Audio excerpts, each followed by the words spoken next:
आजच्या ह्या पत्रकार परिषदेत तुमचे सगळ्यांचे स्वागत. आज आमचे बरोबर आसात आमकां खास युनियन बजेट 2025 या बजेटाचेर सगळ्यांक मार्गदर्शन करपाक आमचे मदीं आसात union minister for trade and commerce, electronics and IT Jitin Prasad ji. तांचो पार्लिमेंटान तांचो गाढो अनुभवूय आसा. ते उत्तर प्रदेश ह्या हांगा पयलीं मिनिस्टरी जावन गेले आनी त्याच बरोबर अनेक विशयांचेर तांचे प्रभुत्व आसा ते आमकां ह्या वेळाचेर युनियन बजेटाच्या संदर्भात मार्गदर्शन करता. तशेंच आमचे बरोबर आसात आमचे सगळ्यांचे आवडटे सगळ्यांचे लाडके नेते आणि आमचे इंडिपेंडंट चार्जले माननीय युनियन मिनिस्टर आमचे श्री श्रीपादजी नायक. आणि ह्या बजेटाच्या संदर्भात भारतीय जनता पार्टीची भूमिका असा की ते सकल स्तरापर्यंत हे बजेट पावचे. बजेट हे इतले सुंदर बजेट माननीय नरेंद्र मोदी हांच्या फुडारपणाखाल फायनान्स मिनिस्टर निर्मला सीतारामन हांणी प्रेजेंट केले आणि ताजे खासियत अशी की समाजातले सगळे स्तराचेर ताजे कौतुक जाता. आणि त्या बजेटा संदर्भात हांव विनंती करता की माननीय श्री जितीन प्रसादजी यांच्यानी या संदर्भात आपले विचार मांडचे.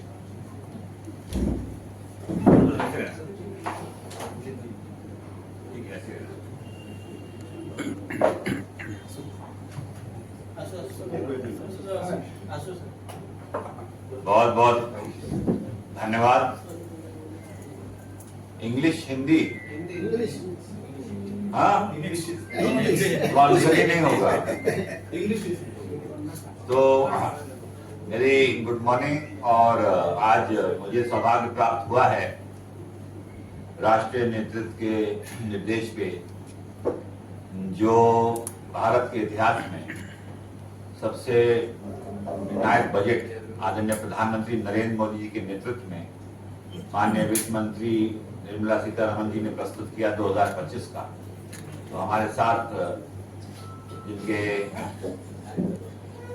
अध्यक्ष हमारे पार्टी के गोवा के दामू नायक जी, हमारे साथी मंत्री most popular 6 term consecutive Shripad Naik ji जो पार्लियामेंट में मेरे बगल में ही बैठते हैं और गोवा का इतना बात रखते हैं और वहाँ के काम के लिए हमेशा चिंतित रहते हैं.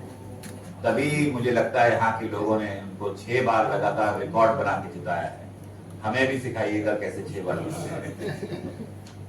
तो आज जो उद्देश्य है, I have come here to talk to you about the budget 2025, the historic budget, and it is for everyone to see under the leadership of the Prime Minister who has the past 11 years in 3 consecutive terms 3 बार जीतना.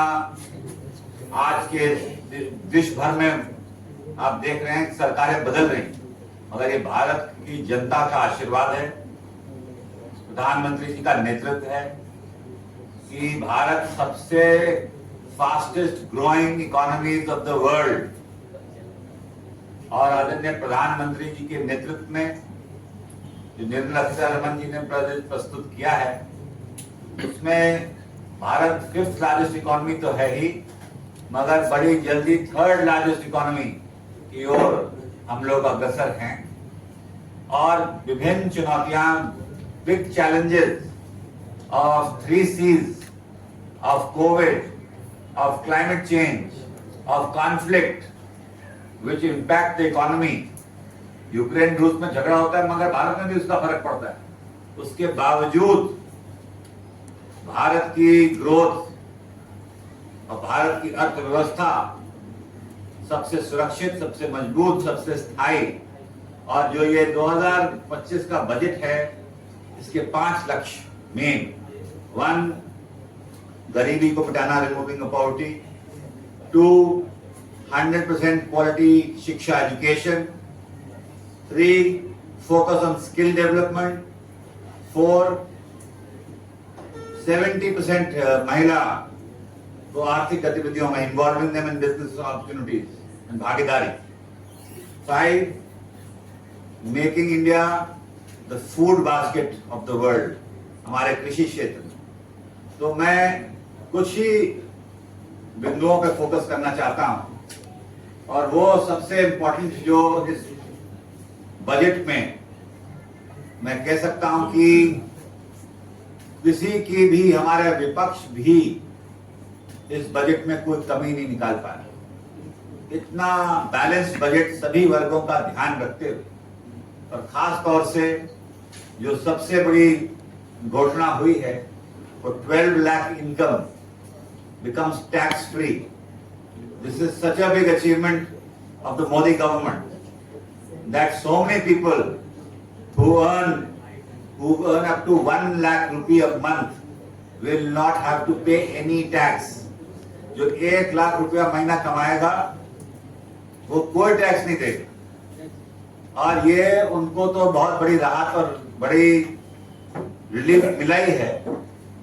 But with this saving, the spending power increases, purchasing power increases, which gives the boost to the economy and the manufacturing sector. तो इसमें मैं आपको आंकड़े बताना चाहता हूं कि 2014 में, फिर उसको बढ़ा के 2019 में 5 लाख कर दिया था मोदी सरकार, 2023 में 7 लाख कर दिया था, और 2025 में 12 लाख। ये बहुत बड़ी उपलब्धि है। और जो सैलरी क्लास है उनका इनकम तो 12.75 lakh, due to standard deduction of salary class of 75,000, उनको उतने पे राहत मिले। तो ये मैं समझता हूं नील का आइकॉनिक स्टेप है, which will benefit around 7 crore tax payers of the country, directly and indirectly. और जो टैक्स स्लैब्स भी जो अनाउंस हुए हैं उसमें भी लोगों को राहत मिलेगी। जो 12 लाख से ऊपर कमाते हैं उनको भी रिलीफ दिया गया है सरकार द्वारा।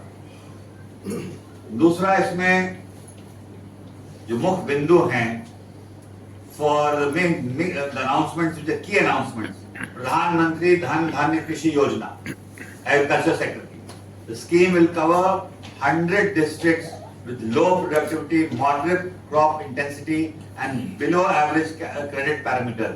It will help around 1.7 crore farmers. हमारे किसान भाइयों को इस योजना से करीब 100 जनपद लिए जाएंगे देश के, जिसमें ये स्कीम लागू की जाएगी पहले फेज। दूसरा, किसान credit card, very big scheme, and बहुत हमारे किसान भाई farmers take benefit. And even in Goa the farmers and the fishermen, they can take benefit. Dairy farmers can take benefit. The loan limit has been enhanced from 3 lakhs to 5 lakhs under the modified interest subvention scheme. This is another very beneficial scheme जो हमारे किसानों के लिए बहुत लाभदायक हो। हमारा credit देने के लिए भी माइक्रो स्मॉल स्केल एंटरप्राइजेस के लिए from 5 crore to 10 crore, leading to additional credit of 1.5 lakh crore in the next 5 years. मैं सब पॉइंट्स नहीं पढ़ रहा हूं। हमारे जो गिग वर्कर्स होते हैं, जो पार्ट टाइम वर्कर्स होते हैं, उनके लिए भी identity card and registration under e Shram portal, उनके लिए health care under PM Jan Arogya Yojana. ये सब करीब 1 करोड़ हमारे जो पार्ट टाइम गिग वर्कर्स होते हैं उनके लिए।